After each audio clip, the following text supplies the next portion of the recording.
Bonjour les amis, nous sommes en direct du bassin d'Arcachon. Donc apparemment je suis sur une terre qui est approuvée pour recevoir les ovnis de l'univers, voilà.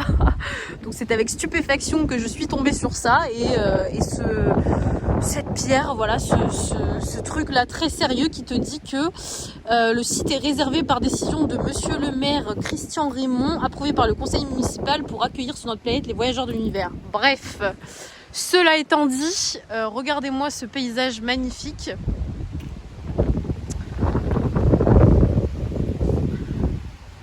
Voilà, donc là on est sur les prés salés d'Arès. Magnifique, magnifique, magnifique. Regardez-moi ça. Donc tout à l'heure je me suis promenée. En fait je suis passée par là. J'ai été au bout de la plage et il se trouve que je me suis retrouvée piégée par la marée. Donc en fait j'étais là-bas tout au bout. Et je me suis retrouvée piégée, voilà, par la marée montante. Voilà, donc pourquoi je vous amène ici? Eh bien parce que on va aller faire une petite interview d'un ostréiculteur. Voilà, toujours dans le but de vous faire découvrir les merveilles que regorge notre pays, la France. Allez, donc allez, c'est parti, assez parlé, je vous emmène avec moi. Comme d'habitude, on arrive au bon endroit, au bon moment. Donc là, on est chez un ostréiculteur apparemment qui est médaillé d'or, plusieurs fois médaillé d'or. Et ils sont en train de préparer les huîtres.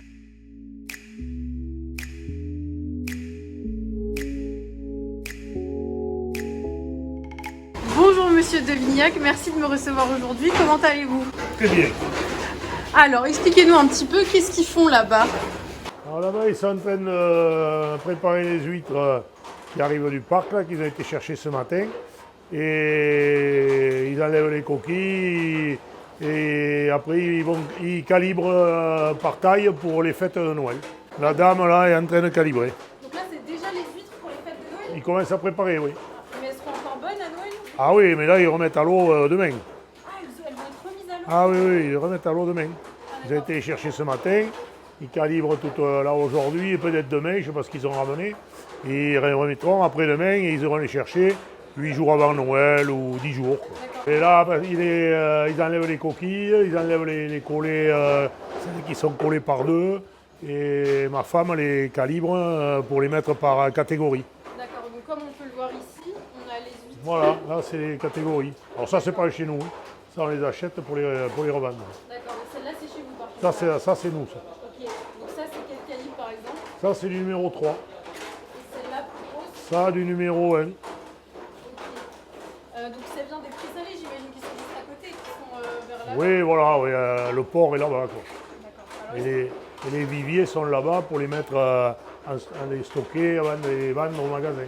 ok.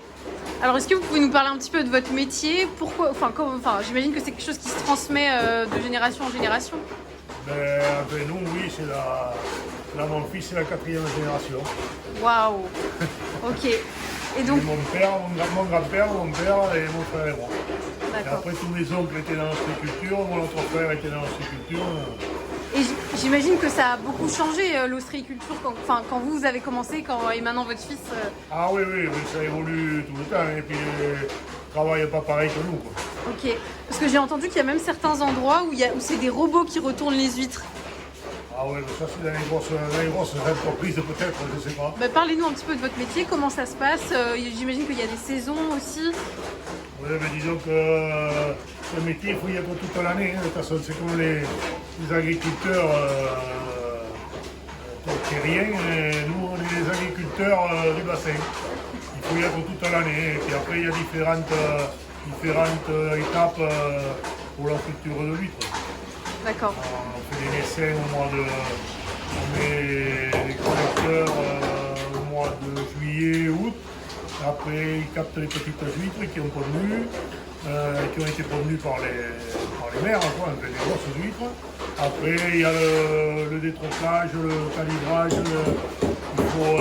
Il y a plusieurs étapes pour arriver à vendre les huîtres, pour avoir des huîtres marchandes qui ont 3 ans. Ok, à 3 ans. Ah ouais. Ah, c'est pas avant 3 ans qu'on les récolte. Ah oui, non. Ah oui, donc si vous avez un problème une année, ça peut être grave. Ah, et oui, voilà. Ouais. Si vous avez un problème, vous vous n'avez pas la quantité valable pour les fêtes et puis pour vendre toute l'année, quoi.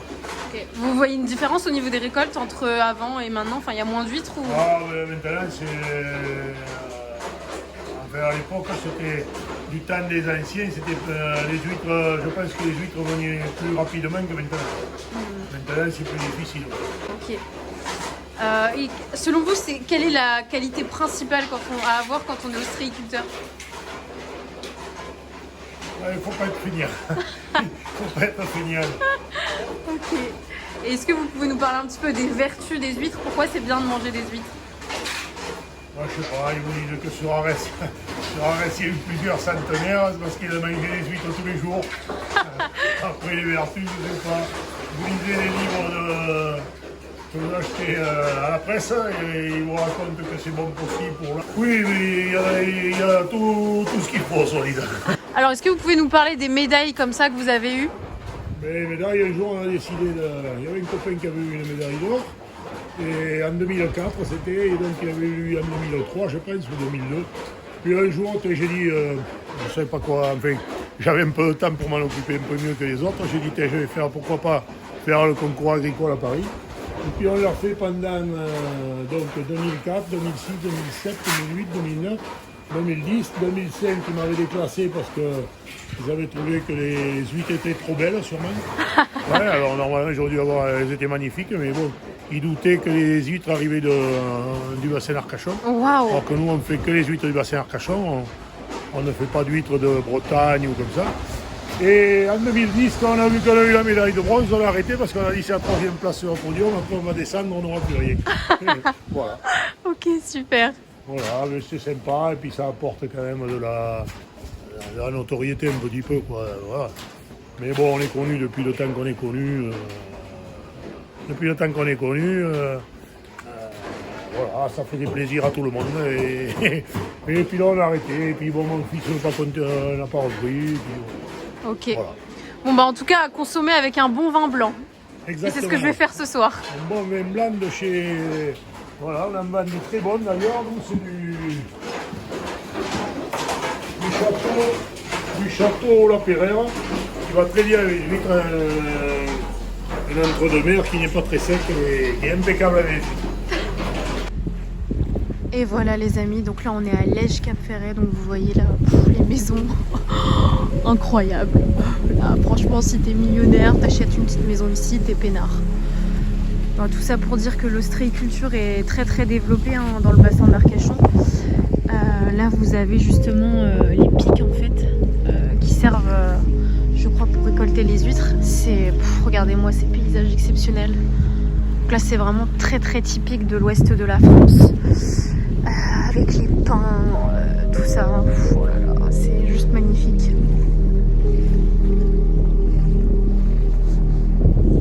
Voilà, et on voit qu'il y a un microclimat parce que moi, de là où je viens, il fait beaucoup de vent, il y a énormément de vent, il pleut à torrent, ici, voilà, on voit vraiment le microclimat, quoi.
Alors, il est temps de passer aux choses sérieuses, les amis. Nous voilà donc prêts pour la dégustation des super huîtres achetées, bien sûr, à l'ostréiculteur qu'on a interviewé tout à l'heure. Donc voilà, je vous mets la petite carte. C'était Monsieur Duvignac. Donc les huîtres des gourmets. Voilà. Donc on va faire un petit point sur les vertus des huîtres avant de les déguster. Donc voilà, on a des huîtres de calibre 2 et 3, oui. Donc calibre 1 c'est les plus grosses en fait. Voilà, 1 c'est les plus grosses, 2 c'est moins grosses et 3 c'est les toutes petites. Donc apparemment, enfin voilà, moi je pense que je préfère les petites huîtres. Donc voilà, elles sont là toutes belles, toutes mignonnes. À déguster bien sûr avec un vin blanc. Donc là on a choisi un vin blanc de la Ferme Blanche que j'ai acheté à Cassis il y a quelques jours.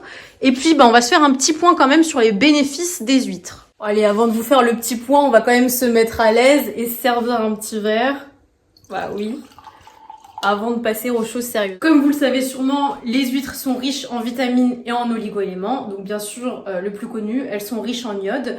Donc l'iode, vous le savez, qui a un gros rôle dans le fonctionnement de la thyroïde. Les huîtres sont aussi riches en vitamine A, en vitamine B12, en sélénium, en zinc. Donc le zinc, on connaît son rôle bénéfique pour la peau, mais aussi pour le système immunitaire. Les huîtres sont aussi riches en protéines, pauvres en matières grasses et riches en oméga 3. Donc les huîtres sont vraiment très intéressantes au niveau nutritif. Cela étant dit, passons à la dégustation. Donc moi, personnellement, j'aime mes huîtres avec un petit filet de citron. Voilà. Donc après, vous savez, il faut bien couper le pied de l'huître et vérifier qu'elle est toujours vivante aussi. Hein. Donc vous mettez un petit peu... de toute façon, normalement, quand vous lui balancez un petit filet de citron sur la tronche, en général, elle est pas contente et elle fait comme ça. Donc voilà, mais pour être sûr, vous mettez la pointe du couteau sur le bord de l'huître et puis si vous voyez qu'elle se rétracte, c'est qu'elle est bien vivante. Donc bien sûr, ne surtout pas consommer une huître qui est morte. Ensuite...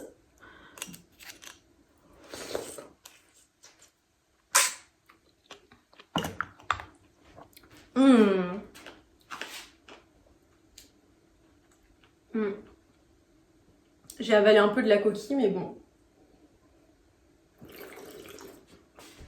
Excellent. Et bon, j'allais dire aussi, il est important de bien mâcher ses huîtres et de pas les gober, parce que si vous avalez l'huître vivante, elle peut relarguer des substances après dans l'estomac et c'est ça qui peut vous rendre malade.